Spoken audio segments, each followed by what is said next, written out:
નમસ્કાર વિદ્યાર્થી મિત્રો, હું નિકુંજ કટેસિયા ફરી વખત આપનું YouTube ચેનલની અંદર હાર્દિક સ્વાગત કરું છું. તો વિદ્યાર્થી મિત્રો, આપણે વિષય વિજ્ઞાન પાઠ 10 ગુરુત્વાકર્ષણ જેનો ભાગ 5 આજે આપણે શરૂઆત કરીશું. તો વિદ્યાર્થી મિત્રો, છેલ્લે આપણે ગુરુત્વાકર્ષણ બળ એના દ્વારા ઉદ્ભવતું એક ગતિ, ગુરુત્વાકર્ષણના કારણે ઉદ્ભવતી ગતિ જેને આપણે પ્રવેગ નામ આપેલું હતું, જેને ગુરુત્વ પ્રવેગ કહેતા હતા. હવે એના દ્વારા આપણે ગતિના જે સમીકરણ મેળવેલા હતા એ સમીકરણ જોયા હતા. એને આધારે હવે આપણે દાખલાઓ જોવાના છે. બરોબર છે વિદ્યાર્થી મિત્રો? તો દરેક વિદ્યાર્થી મિત્ર પાઠ્યપુસ્તક સાથે રાખી જેનું ઉદાહરણ નંબર 10.1 પેજ નંબર 134 એમાં ધ્યાન આપે. હવે વિદ્યાર્થી મિત્રો, પહેલું ઉદાહરણ પૃથ્વીનું દ્રવ્યમાન જેને એમ કહેવામાં આવે છે, જે 6 × 10⁻24 કિલોગ્રામ આપેલું છે. પછી ચંદ્રનું દ્રવ્યમાન આપણે સ્મોલ m કહીએ, જે 7.4 × 10⁻22 કિલોગ્રામ જેટલું છે. જો પૃથ્વી અને ચંદ્ર વચ્ચેનું અંતર જેને ડિસ્ટન્સ કહેવામાં આવે છે, જે d આપ્યું છે આપણને 3.84 ×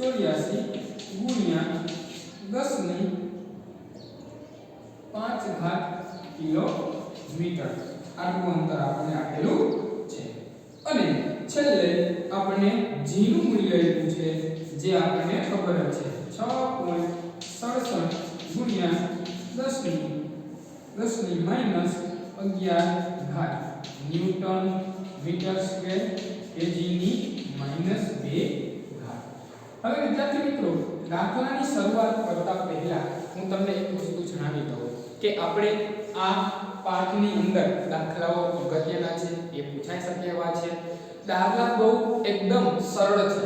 એને જાણવા માટે આપણે સૂત્ર યાદ રાખવાના છે, જે આપણે અગાઉ તારવી ગયા છીએ. બરોબર છે વિદ્યાર્થી મિત્રો? એ સૂત્રને આધારે જ આપણે દાખલા ગણશું. હવે આની અંદર રકમમાં આપણને એવું કહે છે, જો પૃથ્વીનું દ્રવ્યમાન આપણે કીધું એ પ્રમાણે આપેલું છે, તથા ચંદ્રનું દ્રવ્યમાન જે પણ આપણને આપેલું છે, અને જો પૃથ્વી અને ચંદ્ર વચ્ચેનું અંતર જે આપણે આપી દીધું છે પ્રમાણે હોય, તો પૃથ્વી દ્વારા ચંદ્ર પર લાગતું બળ ગણો. એટલે કે પૃથ્વી છે એ ચંદ્ર ઉપર જે બળ લગાડે છે એ બળની આપણે ગણતરી કરવાની છે. તો વિદ્યાર્થી મિત્રો, એની ગણતરી કરીએ તો એની ગણતરીમાં આપણે સૂત્ર આપણી પાસે હોવું જોઈએ. તો સૂત્ર આપણી પાસે ખબર છે કે કોઈ પણ પદાર્થ બળ લગાડતું બળ F બરાબર કેટલું હોય છે? તો કે આપણે ગણીએ છીએ કે capital G capital M small m ના છેદમાં d², બે પદાર્થો વચ્ચેનું અંતર. આ સૂત્ર દ્વારા આપણે બે પદાર્થો વચ્ચે લાગતા બળની ગણતરી કરીએ છીએ. હવે આ સૂત્ર જે છે, આ સૂત્રની અંદર કિંમતો મૂકીએ. પરંતુ વિદ્યાર્થી મિત્રો, અહીંયા તમે જુઓ તો આ જે એકમ છે એ કિલોમીટરની અંદર આપેલો છે. એને તમારે શેમાં ફેરવવો પડશે? મીટરની અંદર ફેરવવો પડશે. તો 1 કિલોમીટર એટલે કેટલા થાય? 1000 મીટર. મતલબ કે આને 1000 વડે ગુણી દેવા પડે. તો 3.84 × 10⁵ તો છે જ વિદ્યાર્થી મિત્રો. હવે આ કિલોમીટર છે એને જો આપણે મીટરની અંદર ફેરવીએ તો આપણે કઈ 1000 એટલે કેટલું કહેવાય? તો કે 10⁻³ એની સાથેનો ગુણાકાર. હવે આધાર સરખો તો ઘાતનો સરવાળો.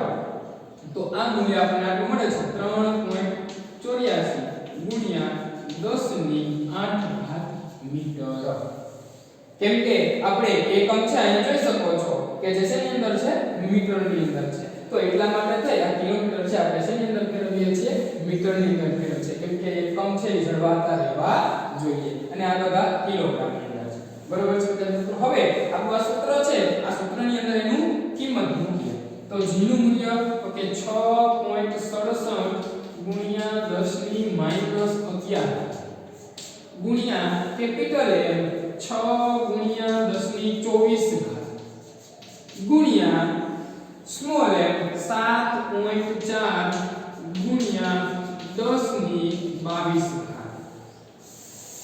હવે વિદ્યાર્થી મિત્રો આની આગળ d નો વર્ગ d છે એનું મૂલ્ય લખીએ 3.84 ગુણ્યા 10 ની આ 5 ઘાત તો આપણે આ મૂલ્ય લઈ કેટલી છે 8 ઘાત વાળું લખવાનું આનો વર્ગ.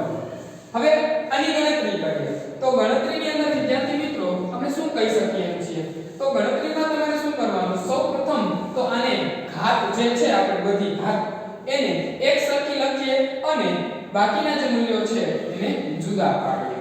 તો એને જુદા પાડવા માટે આપણે હું અહીંયા ગણતરી કરું છું. બરાબર છે વિદ્યાર્થી મિત્રો.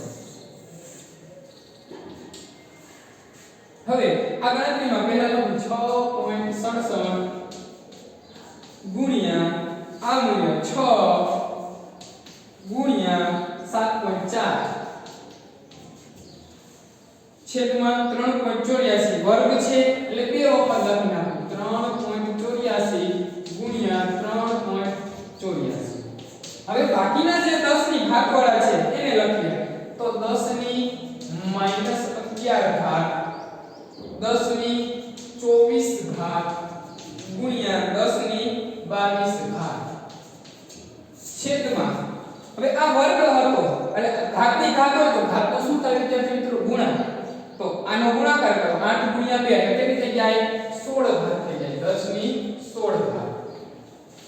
હવે આનું સાદુરૂપ આપીએ તો સાદુરૂપમાં તમે વિદ્યાર્થી મિત્રો આનું સાદુરૂપ છે એકદમ સાદું સિમ્પલ બનાવવા માટે તમે શું કરવું પડે તો કે પોઈન્ટ દૂર કરો પોઈન્ટ દૂર કરશો પછી એને ઘાતની અંદર પોઈન્ટ દૂર કરશો એટલે છેદમાં 10 કે 100 જે આવશે એ મૂકશો પછી તમે એને શું કરશો તો કે ઉપર લઈ જશો ઉપર નીચે મીંડા ઉડાડશો અને જે વધશે એને આની અંદર ઉમેરશો તો એનું મૂલ્ય તમને આટલું મળે છે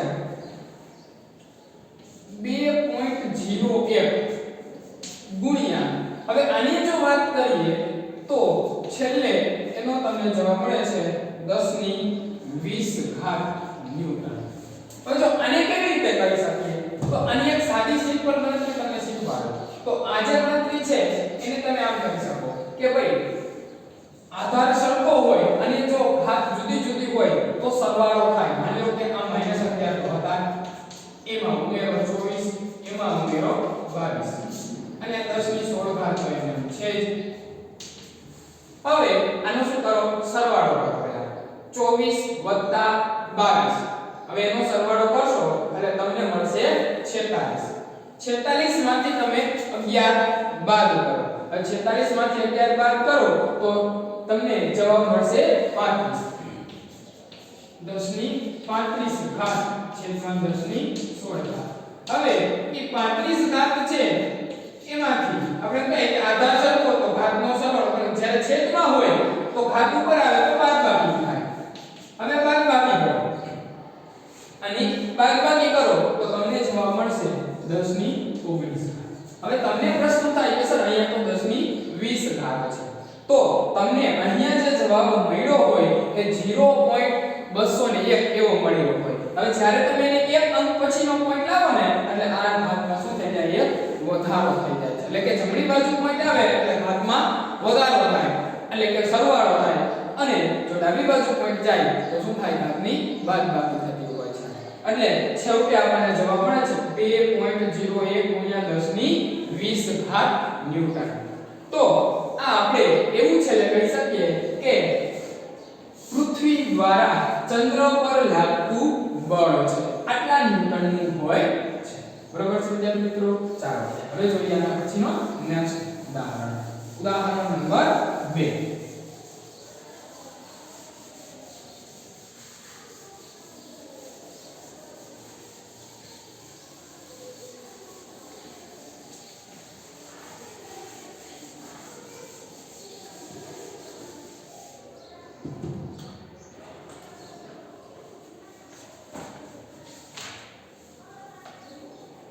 ઉદાહરણ નંબર 2 માં એવું કહે છે એક તાર કોઈ છાજલી પરથી છાજલી એટલે કે અભેરાઈ જેને કહેવામાં આવે છે, એ છાજલી પરથી 0.5 સેકન્ડમાં નીચે જમીન પર ઉપર પડે છે. એટલે કે ઉભરાતી ત્યાંથી 0.5 સેકન્ડ થાય ત્યાં નીચે પડી જાય છે. ગણતરીની સરળતા ખાતર g નું મૂલ્ય આપણને 10 મીટર પ્રતિ સેકન્ડ સ્ક્વેર લેવાનું કીધેલું છે.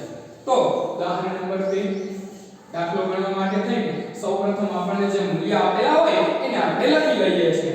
તો સૌપ્રથમ એવું કે કોઈ છાજલી પરથી 0.5 સેકન્ડ, સેકન્ડ એટલે શું કહેવાય, સમય કહેવાય આપણા માટે t, 0.5 સેકન્ડ છે. હવે સેકન્ડ ને 0.5 સેકન્ડ છે એને તમે એમ પણ કહી શકો અડધો સેકન્ડ, કેટલી કહેવાય, અડધો સેકન્ડ પણ કહી શકાય છે. જમીન પર પડે છે. ગણતરી માટે તમારે g નું મૂલ્ય આપણને કીધું કેટલું લેવાનું, 10 મીટર પ્રતિ સેકન્ડની -2 ઘાત. આવી સરળતા માટે, નહીતર આપણને ખબર છે g નું મૂલ્ય કેટલું હોય, 9.8 ગુણ્યા 10 ની 9.8 મીટર પ્રતિ સેકન્ડનો વર્ગ હોય છે. જે આપણે સરળતા માટે આપણે અહીંયા 10 લીધું છે. હવે પ્રશ્ન જે કહે છે, પરંતુ પ્રશ્ન પહેલા અહીંયા તમને એક વાત જણાવી દઈએ. તો એવું છે કે જ્યારે કોઈ પદાર્થ છે શરૂઆતથી પોતાની ગતિની વાત કરીએ તો એનો પ્રારંભિક વેગ છે કેવો હોય વિદ્યાર્થી મિત્રો, 0 હોય. તો અહીંયા આપણે પ્રારંભિક વેગ જેને u વડે દર્શાવતા હતા, બરાબર છે વિદ્યાર્થી મિત્રો, જેને પ્રારંભિક વેગ કહેવામાં આવે છે. તો આ પ્રારંભિક વેગ જે છે એને u વડે દર્શાવ્યો આપણે. તો u બરાબર કેટલો હોય, 0 મીટર પ્રતિ સેકન્ડ. 0 મીટર પ્રતિ સેકન્ડ. શરૂઆતમાં છે કોઈ વેગ હોય જ નહીં, પછી અંતિમ કેટલો હશે એ જો કીધું હશે તો આપણે મેળવશું. હવે a આના ઉપરથી a નું મૂલ્ય પ્રવેગ, વેગમાં થતો ફેરફાર. હવે તમે વિદ્યાર્થી મિત્રો તમે જુઓ કે કાર છે એ સ્ટેન્ડ છાજલી પર હતી ત્યાંથી નીચે પડે છે એટલે એના વેગમાં બદલાવ આવ્યો હોય. તો એ બદલાવ કેટલો આવેલો હોય છે, તો એ બદલાવ વિદ્યાર્થી મિત્રો આપણે એની ઉપર લાગતા ગુરુત્વ પ્રવેગ જેટલો હોય છે. તો એ ગુરુત્વ પ્રવેગ કેટલો હતો, 10, બરાબર છે. તો આપણા પ્રવેગ છે એ પણ કેટલો થાય, 10 મીટર પ્રતિ સેકન્ડ સ્ક્વેર. હવે એની અંદર આપણે એમ કહીએ છીએ કે સર પ્લસ આવશે કે માઈનસ, છે આપણે એવું કીધું ને કે ભાઈ ગુરુત્વ પ્રવેગ છે એનું મૂલ્ય, જો પ્રવેગ છે વેગની દિશામાં જ વધતો હોય તો ધન લેવાનું, અને જો વેગની વિરુદ્ધ દિશામાં હોય તો ઋણ લેવાનું. એટલે આપણે કહીએ છીએ કે આ કાર કઈ બાજુ જાય છે, નીચે તરફ જાય છે. હવે નીચે તરફ જાય છે તો પ્રવેગ એની ઉપર કઈ બાજુ લાગે છે, નીચે તરફ લાગે છે. મતલબ કે બંને એક જ દિશામાં છે એટલે પ્રવેગનું મૂલ્ય કેવું આવશે, ધન આવશે. હવે આગળ પહેલો પ્રશ્ન, જમીન પર અથડાતી વખતે કારનો વેગ કેટલો હશે. કારનો વેગ જાણવો હોય તો સૌપ્રથમ આપણી પાસે જે સૂત્ર હતું v u a આ સૂત્રનો ઉપયોગ કરીએ. આ સૂત્ર ઉપરથી આપણને કે જમીન પર જ્યારે અથડાય ત્યારે એનો વેગ કેટલો, એટલે એને કેવો કહેવાય, અંતિમ વેગ કહેવામાં આવે. અંતિમ વેગ v જે આપણે શોધવાનો છે તો v એમને રાખીએ. u નું મૂલ્ય આપણને ખબર છે, પ્રારંભિક વેગ 0 હતો. a જે આપણને ખબર છે 10 છે, અને t જેને આપણે સમય કહીએ છીએ, સમય આપણા માટે લીધેલો છે 0.5 સેકન્ડ અથવા તો અડધો સેકન્ડ. હવે આને અડધો સેકન્ડ અહીંયા લખીએ. પરિણામ આ શૂન્ય છે એને આપણે ન લખીએ તો હવે ચાલે, અને તમે અથવા તો લખીએ 0 વત્તા આનો ગુણાકાર 2 5 10 એટલે 5. 0 વત્તા 5 તો જવાબ આવશે 5 મીટર પ્રતિ સેકન્ડ. શું આવશે મિત્રો, મીટર પ્રતિ સેકન્ડ. આ આપણા માટે શું આપે છે, પ્રવેગ, એટલે કે અંતિમ વેગ જેનો હશે એ કેટલો હશે, 5 મીટર પ્રતિ સેકન્ડ હશે. હવે બીજો પ્રશ્ન છે, 0.5 સેકન્ડ દરમિયાન કારની સરેરાશ ઝડપ કેટલી હશે. 0.5 સેકન્ડ દરમિયાન કારની સરેરાશ ઝડપ, કારની સરેરાશ ઝડપ શોધવી હોય તો સરેરાશ ઝડપ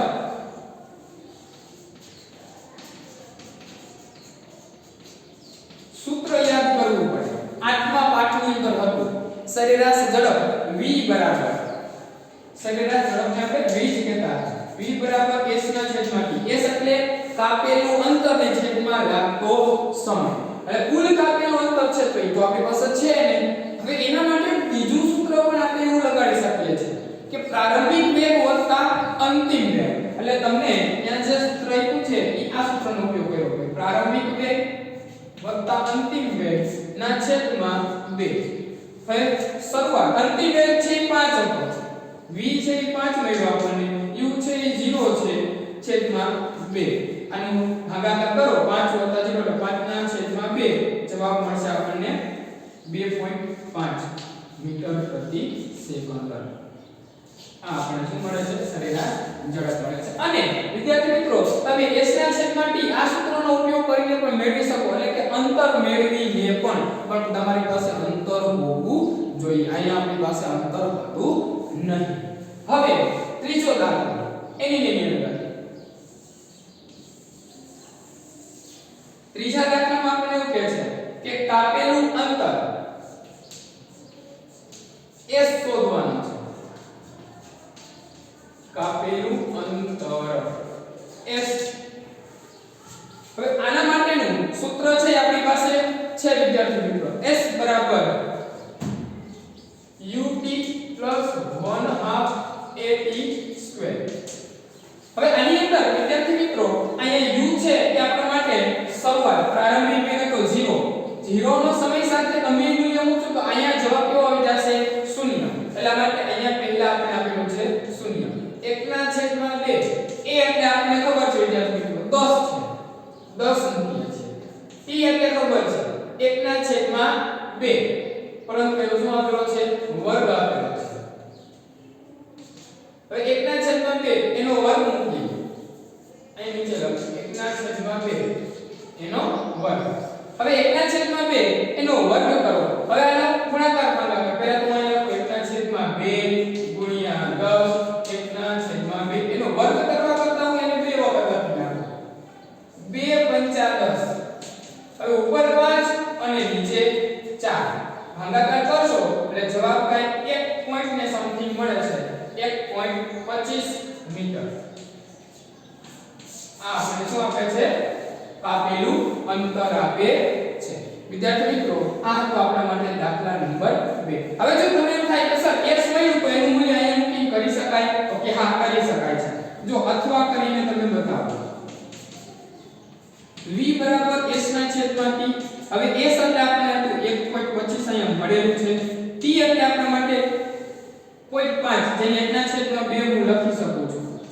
હવે છેદનો છેદ હોય ત્યાં જતો રહે અંશમાં, એટલે 1.25 એને ગુણ્યા 2 છેદમાં 1 લખવાની જરૂર નથી. આનો ગુણાકાર કરશો એટલે તમને જવાબ 2.5 જ મળવાનો છે. બરાબર છે? એટલે બંને રીતે તમે શોધો તો એ તમને એક સમાન જ મળવાનું છે. બરાબર છે? ચાલો આ હતું આપણા માટે ઉદાહરણ નંબર 2.